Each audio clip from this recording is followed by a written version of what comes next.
Agora, Mauro César Pereira, papelão do Flamengo. Ah, mas não perdeu, azar. Empatou com lanterna do campeonato, em casa, quase perdeu, porque o gol foi ali. Perder. Aí, ó, é por isso que eu gosto do Mauro César. Já entra logo na canela. O América, dentro das suas possibilidades, mereceu mais vencer do que o Flamengo. Jogou melhor, entendendo as possibilidades de cada time. O América é um time modesto, um time muito inferior. E jogou uma partida muito mais inteligente. O Mancini foi bem melhor que o Sampaoli, mexeu no time da forma correta, colocou... Quando entrou o Varanda ali, começou a dar uma fumaça danada aí. O Varanda fez um gol anulado, criou jogadas perigosas, o time melhorou com as mudanças que o Mancini fez, o Sampaoli morreu de novo com 3 coringas na mão, né? 5 mudanças, fez 2. Cara, porque adianta ter o elenco se ele não mudar o time? Se ele não, e, assim, o time jogando mal, com jogadores para dar uma oxigenada, jogadores que vão entrar com outro espírito. Ele tinha o Pedro, tinha o Cebolinha, tinha o Matheus França, sabe, caras, o próprio Vitor Hugo que entrou, mas entrou na vibe dos outros também, né, com a preguiça danada, fez o gol, mas o resto foi só erro. E é garoto, o garoto não pode entrar com preguiça. O garoto tem que ver um prato de comida a cada jogo. Como o Sampaoli ele não repete a escalação há mais de 2 anos e meio, aquele time do Flamengo que saiu, provavelmente vai sair ali muitas peças pro jogo contra o Grêmio, né? Eu acho que vai mexer, ainda mais pela maneira como o time jogou, né? Ele tentou refazer o time do meio para frente em 2019, escalou todo mundo, mas foi um desastre, né? Atuação ridícula, uma coisa vergonhosa. Eu acho impressionante como isso acontece, isso é tratado com naturalidade dentro do clube, né? Isso não é o técnico, gente, que pode cobrar, tem que ser acima do técnico. O que eu falo, eu acho que em algumas situações o presidente, o diretor de futebol, o vice, alguém que representa o clube tem que ir até o vestiário, no CT, tem que ser depois do jogo, não. Hoje, por exemplo, segunda-feira, conversar, gente, que jogo foi aquele? Peraí, isso não pode. Você acha realmente que, não é que é má vontade proposital, mas você acha que realmente é acomodação. Quando eu falo escolhe jogo, gente, não pode levar o pé da letra, não é assim, os caras se reúnem, vamos escolher os jogos aqui, pega o calendário, esse aqui a gente joga, esse aqui a gente vai correr menos, não é assim. A postura é uma coisa meio pedante. Entra em campo, é o América, a gente vai ganhar, qualquer hora vai ganhar. Aí o Gerson perde aquele gol ridículo e depois fica tentando dar chapéu no adversário. Quando o cara perde um gol daquele, ele tem que jogar, até o time garantir uma vitória, ele tem que jogar mega concentrado, porque passou pela cabeça dele a oportunidade de abrir o placar e ele perdeu um gol bizarro. E o Gabigol, eu quero saber o seguinte, por que o Gabigol não aprimora o chute com a perna direita? Ele não treina, ele acha que não precisa. Alguém é capaz de falar isso para ele? É uma coisa absurda. O gol não é que ele perdeu, ele não chutou. Ele não chutou a bola para o gol. Isso foi um show de horrores. Mais um. E geralmente o pessoal está associando muito a semana de treinamentos. Eu associo ao contexto. Como foi? Bragantino, quinta-noite, Bragança Paulista e tal. Preguiça 4-0 no lombo. E agora América Mineiro, lanterna. A gente vai ganhar. Parece que os caras entram meio com isso. Não é algo combinado, obviamente não. Acho que vai no subconsciente mesmo. Pô, quarta tem um Grêmio. Pô, esse jogo é chapa quente, né? Mas o gol já é tranquilo aqui, totozinho aqui, a gente faz o gol. Não faz o gol, não, amigo. O jogo vai ficando complicado. Às vezes até se poupar, né? Vou me poupar, não vou se poupar é assim, mete 2-0, 3-0 e você se poupa. Aí o técnico mexe no time, você descansa e tudo, a torcida bate palma, né? Se o Gerson faz o gol de cabeça, se o Gabigol chuta e a bola vai para dentro do gol, começa o 2-0 com 5, 6 minutos. Acabou o jogo. A América vai virar o jogo? Não vai virar o jogo. A não ser que os caras fizessem mais bobagem do que já fizeram. Aí o técnico tira um, bota o outro, aí o Pedro entra, já tá 2, mete mais um gol, 3, a torcida comemora, todo mundo fica feliz, Cebolinha faz uma jogada, e todo mundo sai aplaudido, passa o sábado feliz. E o domingo mais ainda. Não foi o que aconteceu.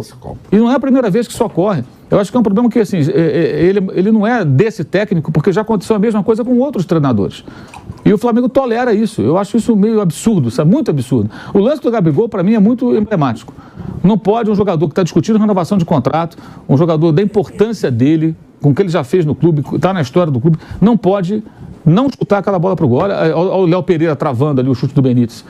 O Léo Pereira travou 2 chutes dentro da área. Assim, os zagueiros ficaram muito expostos. Em alguns momentos tinham que sair para caçar, eu acho ruim isso. Os zagueiros saíram para dar combate lá fora, mas eles não tinham muita saída, porque o meio-campo estava lá na frente, eles ficavam 3 contra 2. Mauro, mas eu acho o lance do Gerson ainda pior que o do Gabigol, você não acha, não? O do Gerson é muito claro. O do Gerson assim, é um absurdo. Agora, o que me incomoda na jogada do Gabigol é ele não ter chutado. Ele não se garantiu para direita. Ele não teve confiança para chutar. Isso é absurdo. Cara, o cara é o Gabigol, tem gol no nome, faz gol em final de Libertadores, ídolo da torcida. Chuta, não chutou. Né? Não dá para entender, gente. Assim, a bola, quando se ofereceu ali o passe do Arrascaeta, se ele chuta e perde, eu entendo. Outra vez o Pereira, dentro da área, bloqueando o chute do adversário. chuta e faz o gol. Você perder, perdeu, paciência, você tentou. Ah, mas ele é canhoto. Não é possível, gente, que o cara não consiga chutar uma bola com a perna profissional. Não é possível. Se não consegue, que treine isso, que melhore esse fundamento.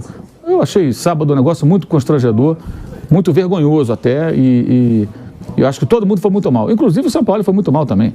Na formação inicial que não deu certo, não fez alterações, ficou ali estático à beira do campo sem tomar decisões adequadas e ainda fez a pataquada de chutar o microfone para completar também, né? Não tem que chutar microfone nenhum, dar chilique depois, fica com raiva por quê? Porque o time joga mal, é culpa dele também. Não, e tem isso, né? Virou moda também chutar microfone. É material da imprensa, pô. Né? É um material, aquilo ali é caro, aquilo não é barato também. Que pague depois, porque, pô, não olha o Varanda também. Olha o goleiro baixando a cabeça também, ó. Oi? Pode isso?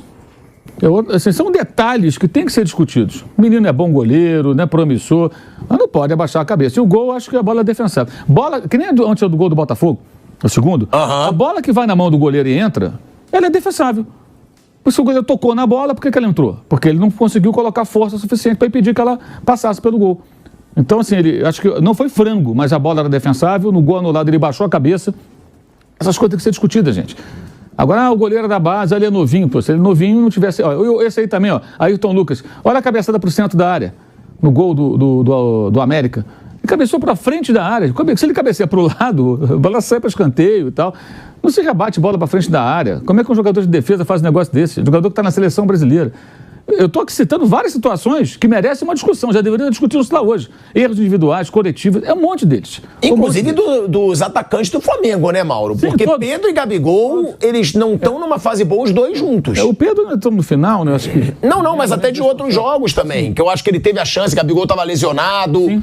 Os dois não estão na sua melhor fase. E são dois caras que cheiram a gol, né? Que cheiram a gol. Ó, o Gerson, esse é o começo do jogo. Ó, esse gol é ridículo. Esse gol... Se ele cabecear reto, ele faz o gol. Ele cabeceou na diagonal, recua pro goleiro. É um recuo pro goleiro. A gente vai pra um break rapidinho na Rádio Jovem Pan. Seguimos no YouTube com 44 mil pessoas. Deixa o seu like. Agora, ô Flávio, esse Flamengo, né, que o Mauro deixa claro, escolhe jogo, quando ele diz entra acomodado, realmente parece que esse Flamengo entra acomodado em alguns jogos. Foi assim com o Red Bull Bragantino, foi assim agora com o América Mineiro, foi assim, na minha opinião, com o Al Hilal. Foi, porque o Flamengo não achava que ia perder pro Al Hilal. Não achava. E jogou fora ali um campeonato importantíssimo pro Flamengo, que o Flamengo não conquista desde 81. Ganharia do Real Madrid? Claro que não era o favorito, mas era uma final que todo mundo queria ver. Chegar na final, né? Sim, teria que chegar na final. Os times do Brasil, os times da América que passam, tem que chegar na final. Contra o Fluminense, tinha vencido por 2-0, entrou acomodado, levou 4. Não é só de agora isso também. E o Sampaoli ontem, ele falou a mesma coisa que o Mauro, que poderia ter perdido tranquilamente. Vamos ouvir essa declaração do Sampaoli? Voltando para a rádio a gente fala, mas tem que questionar mesmo, Flávio, essa acomodação às vezes do time do Flamengo realmente é acomodação? Você concorda com o Mauro? Eu não sei se acomodação é a palavra, mas é uma coisa meio que está no subconsciente, quando o Mauro falou de daqui a pouco a gente resolve, né? Faz 1, 2 gols, resolve quando quiser, e às vezes fica tarde demais. O cara que está jogando contra o Flamengo, ele está jogando contra o time a ser batido. Então pro cara é uma motivação extraordinária. E pro Flamengo um jogo a mais, né? Contra o América e tal. Então é isso, acho que é por aí. Você é foco diferente. Um entra jogando contra o baita adversário, que ele quer vencer de qualquer jeito, pode mudar a carreira dele um jogo desse no Maracanã, e o outro está jogando contra um adversário que está lá só para cumprir tabela. Agora, na quarta-feira contra o Grêmio, o papo é outro, né? Aí já a conversa muda muito, porque aí o foco vai ser total, pleno, e aí o favoritismo do Flamengo volta com tudo. Agora, mas é isso que eu tô falando. O Flamengo é tão favorito assim mesmo contra o Grêmio? Porque se a gente for falar de fase, o Grêmio é favorito. Fase, momento. O Grêmio foi o campeão estadual do seu estado. O Flamengo não foi. O Grêmio é o vice-líder do Campeonato Brasileiro, podendo ir para uma distância de 8 pontos para o Botafogo se vencer o Corinthians na Neoquímica Arena. E o Flamengo tem aí, eu já listei alguns micos do Flamengo nessa temporada. perdeu para o Hilal semifinal de Mundial, perdeu para o Fluminense de 4 na final do Carioca, perdeu a Recopa Sul-Americana para o Independente Del Valle, chegou a frequentar a zona de rebaixamento com o elenco que tem no Campeonato Brasileiro. Ah, foi no início, azar, não pode ser nem na primeira rodada com o elenco que tem. E o Flamengo, é muito irregular esse Flamengo. Parece que a gente fala do Flamengo, passou, pronto, agora o Flamengo vai. Aí já tem uma derrota feia de novo. É um Flamengo que vive um altos e baixos nessa temporada. A gente vai voltar pro ar aí na Rádio Jovem Pan, e já de volta. De volta à Rádio Jovem Pan, agora na rádio e no YouTube, eu tô perguntando pro Vamp. Vamp, o Grêmio é o vice-líder do Brasileiro. Tá na frente do Flamengo. Grêmio já tem título na temporada. Flamengo não. O Flamengo é realmente muito favorito, porque eu considero, tá? Favorito pelo elenco que tem. Mas, momento, o do Grêmio é melhor. Considero o Flamengo favorito. Eu vou muito na linha do Flávio de dizer assim, 180 minutos, 2 jogos. Coisa de um jogo, a gente vê. Quem joga o melhor futebol no mundo? O City. Manchester City do Guardiola, para mim, nas últimas temporadas, que joga o melhor futebol do mundo, com o Liverpool ali. Temporada passada não foi legal o Liverpool. Mas você vê que ele conquistou agora a Liga dos Campeões, o seu primeiro título da Liga dos Campeões. Ele pega o Chelsea num jogo só e ele perde a Liga dos Campeões pro Chelsea. Ele pegou a Inter de Milão e a Inter de Milão teve as melhores chances antes de ele fazer o gol. Eu lembro que, eu não sei quem foi que recuou uma bola lá, o Lukaku não passou a bola, alguém não passou, poderia ter feito o gol. Poderia ter feito o Lutário, né, o argentino, não passou Lotário não passou a bola pro Lukaku, não recuo, o jogo tava 0-0. Então assim, num jogo só, às vezes até o melhor perde, uma retranca, vai pro pênalti, não sei o quê. Mas em 2 jogos aí, olhando o cenário do futebol brasileiro tudo bem, o Flamengo é um campeonato de 38 rodadas, há uma preguiça maior, às vezes não entra atento, como se entra numa semifinal, ou tudo. Por isso que eu acho que o Flamengo é favorito, principalmente em opções de banco, né? A gente tá vendo aí a briga que o Grêmio tá tendo, se o Soares fica, não fica, se vai embora. Se eu sou o Grêmio, eu digo, joga esses 2 jogos, depois, deixa aqui 10 milhões e vai com Deus, vai ver o Messi, faz um churrasco lá, com o pessoal em Barcelona, faz de Miami uma Barcelona. Mas pega uma moeda, porque se você pegar assim, vou falar em cima, o Matheus França, do Flamengo, tem uma proposta de, um exemplo, de 20 milhões de euros, 25 milhões de euros. Tem 20 anos, 19 anos. O Soares, se deixar 10 milhões, Flávio, devolve tudo e deixar 10 milhões, tá bom. Não foi prejuízo nenhum. 37 anos. Né? Eu torço muito pelo Soares, eu quero que saia, que essa história não termine como novela mexicana, que saia tudo certo, mas vejo o Flamengo favoritaço os 2 jogos. Favoritaço. Você é malandro, né? Você gosta de jogar pressão pro Flamengo, porque se você achasse o Flamengo... eu não jogo mais bola, Se você achasse o Flamengo tão favorito... Ô, Mauro César, daqui a pouco ele se perde Mauro todo. César, você já viu o cara ele achar fala um time... do Fagner e é igual. É o que o comentarista fala. Eu falo que o Grêmio é favorito, mas esse cara tá louco. Mauro César Pereira, só te passo uma pergunta. Você já viu uma pessoa que chama um time de favoritaço apostar no outro? Você já viu isso? Eu só tô te perguntando isso. Eu tô apostando com dinheiro do cara. Você já viu isso? Pode ser um milionário excêntrico.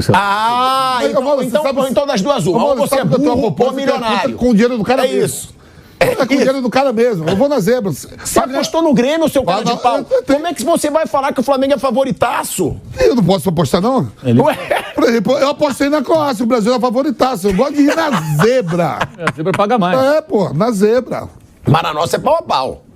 É 100 reais. 100 reais, é pau a pau. Ainda vai queimar seu. Como você é cara de pau? Vou gastar logo antes que o pessoal da família... Dá pra chamar, Mauro, o Flamengo de favoritaço na fase que vive o Flamengo? Não, eu acho que o Flamengo é favorito no confronto. Eu também acho. Eu falo favoritaço porque eu, de vez em quando eu tô ao lado dele, ele já viu que ele é muito pra frente, né? Então, quando eu converso com você, é de um jeito, o Flamengo é de outro. Com ele, não. Com ele, Ele é... Claro, é isso mesmo. Perfeito. Também sou assim. Depende. Depende do que ele tá falando, é verdade. Perfeito. Fala, Maurão. Não, eu acho que o Flamengo tem um time melhor. Acho que os 2 estão aquém assim, do que pode apresentar. O Grêmio mesmo sábado não fez um bom jogo contra o Atlético. Pelo contrário, o Atlético nem merecia perder esse jogo. E o que me chama a atenção no Grêmio, eu acho que a gente vai ver isso na quarta-feira, é a mudança de comportamento do time. O time foi um time bem diferente. Fez um gol no começo, deu a bola para o Galo e se fechou. Ao contrário dos jogos recentes. Você falou das 2 substituições. Você não acha, eu pensando, vendo o cenário todo, conhecendo o São Paulo, que a gente acompanha aqui, Ele só fez 2 substituições, né? Não usou as outras 3. Pedro e Vitor Hugo. É sinal de que muita gente que está no banco acho que vai começar jogando. Pode ser. Ele deixou os caras mesmo para jogar, para dar o máximo e poupou quem vai jogar. Quem vai entrar na quarta-feira. É possível que ele esteja pensando dessa maneira, né? Até porque ele vai ter esse jogo, aí ele tem um jogo... Um time mais novo até, né? Aí ele tem um jogo sábado com o Atlético em Belo Horizonte, o Atlético também preocupado com o Palmeiras e o Flamengo preocupado com o Olímpia. Ele vai ter mais tempo até o jogo com o Olímpia, que é quinta-feira no Rio, e o Atlético joga quarta-feira com o Palmeiras, ou seja, ele tem um jogo no sábado, ele tem um período grande para recuperar até quinta-feira. Dá para colocar um time forte em um outro time forte e mexer não tanto assim, porque é uma distância de 5 dias. E ele joga em Belo Horizonte, viagem curta, volta para o Rio no sábado à noite, domingo tem folga, segunda, terça, quarta, quinta, no Rio com o Olímpia. Só na outra semana que vai ao Paraguai. Então ele tem a possibilidade... É uma viagem longa também até o Paraguai. Também, 2 horas. É mais rápido até do que ir para Fortaleza. Sim, Fortaleza, Belém, Norte e Nordeste é bem mais distante. Então acho que é possível que ele esteja pensando nisso. Agora o Grêmio mudou muito o comportamento do Sá, foi bem diferente. Eu acho que vai ser parecido. Não tinha o Vila Sante, não tinha o Soares, isso muda bastante o comportamento da equipe, mas mesmo que esses jogadores voltem, o Soares é um mistério, né? O próprio Renato diz que ele chega na hora e fala se joga ou não joga, e o Renato visivelmente irritado com a situação, e com razão para estar irritado, tem motivo de sobra para isso, que o Soares está fazendo um absurdo, mas a gente não sabe se vai jogar ou não, mas de qualquer maneira eu imagino um Grêmio mais cauteloso e mais estratégico pensando nos 2 jogos. Tipo, eu não posso sair daqui com uma derrota em casa. Eu tenho que ter no mínimo a igualdade do Maracanã. Porque se ele perdeu o jogo em casa... Já começa na negociação dos ingressos, que você falou que as duas diretorias abriram parcelas maiores. Confiando que no segundo jogo ele possa vir também com sua torcida. Para competir. Né? Se ele perder em casa, ele fica numa situação muito delicada, né? Então eu imagino que vai mudar bastante. Eu acho que sábado foi um ensaio para quarta-feira. A mudança de comportamento da equipe. E foi assim, por exemplo, que ele eliminou o São Paulo em 2020. O São Paulo do Diniz, na época, liderava o Brasileiro, veio na semifinal. O Grêmio montou um time super defensivo lá em Porto Alegre. O São Paulo ficou com a bola, o time do Diniz, posse de bola, atacou, criou. 1-0, o Diego Souza fez o gol 1-0, trouxeram a vantagem para o Morumbi, 0-0, ferrou-lhe o gremista. O São Paulo não entrou, não conseguiu fazer o gol e eliminou. Aí fez a final com o Palmeiras, aí o Palmeiras passou o rodo, né? Não tomou conhecimento, ganhou os 2 jogos até com muita facilidade naquela final. Eu acho que vai ser parecida a estratégia do Renato e acho que faz sentido. O Grêmio estava muito exposto. E se jogar da maneira que jogou contra o Botafogo, contra o próprio Flamengo no Rio... Bahia. Contra o Bahia, né, que é trocação, eu acho que aí é mais complicado. Porque o Grêmio tem o Soares, agora pode ser que tenha, né? A gente não sabe. Ainda tem isso, ele prepara um time, o Renato, sem saber se vai ter o Soares, né? Se o Soares vai falar ainda se vai jogar ou não. E mesmo que ele fale hoje se vai jogar, até quarta-feira, não sabe o que vai acontecer. Você vai sentir dor, né? Você vai alegar dores. Então isso é um problema, porque com o Soares muda tudo, né, cara? Ele em campo é outra história. O time fica muito mais... cria muito mais, gera muito mais jogada e tudo mais. Mas acho que o Flamengo é favorito e o São Paulo é favorito. Pelo menos são os 2 favoritos. Acho que os jogos do final de semana eles não afetam tanto, até porque todos os times de alguma maneira estavam pensando na quarta-feira. O Grêmio ensaiou o jogo de quarta, na minha visão. O São Paulo e o Corinthians, São Paulo muito prejudicado pela arbitragem, mas é lógico que estavam pensando também no confronto entre eles, né? E o Flamengo, já falamos, né? Não, aqui, vamos ganhar e tal, esses caras aí e tal, ganharam nada, quase perderam. E certamente para quarta-feira a mobilização é outra. Tem sido assim, né? Pelo menos. Esses jogos assim, eles ficam animadinhos, né? Fala galera, seja bem-vindo aí a mais um vídeo no nosso canal de notícias do Flamengo, né? Flamengo de Sampaoli que vem sendo muito criticado ainda por esse último confronto contra o América Mineiro. Fez apenas 2 mexidas, né? Tendo em vista que o time não vinha rendendo o esperado. Gabigol também tem sido alvo de críticas pelos torcedores, principalmente pelas grandes chances e oportunidades claras de gols que ele vem desperdiçando. E aí fica o questionamento, será que o Gabigol não vem treinando finalizações com a perna direita? Porque ficou claro nesse último jogo contra o América Mineiro que ele desperdiçou uma grande chance, né? Ele optou por não finalizar com a perna direita, ele puxou a bola e no fim das contas não fez mais nada, né? E sobre o mercado da bola, a diretoria do Mengão corre contra o relógio, até porque o mercado, a janela de contratação de jogadores internacionais fecha nessa terça-feira, na próxima terça-feira, né? Então o Flamengo corre ainda mais com as negociações atrás do Claudinho, que seria a primeira opção de negócios para o Flamengo, né? O Flamengo ainda vem tentando também correr atrás do De La Cruz, só que o De La Cruz seria a segunda opção, né? E a Lazio, time da Itália, declarou que vai pagar a multa rescisória do De La Cruz. Ou seja, se a Lazio realmente pagar a multa rescisória do De La Cruz, o Flamengo não tem mais chance nenhuma de fazer qualquer tipo de contratação ou negociação com o jogador. Queria que vocês deixassem aí nos comentários a opinião de vocês quanto a essas mexidas aí que o Sampaoli vem fazendo, né? Quanto à sua postura com o time e sobre o mercado da bola também. Qual a sua opinião? Se o Flamengo vai conseguir ou não fechar esse contrato aí com o Claudinho do Zenit, que pra gente é uma ótima opção ali, já que o Arrascaeta pode sim sair do Mengão. Valeu, galera.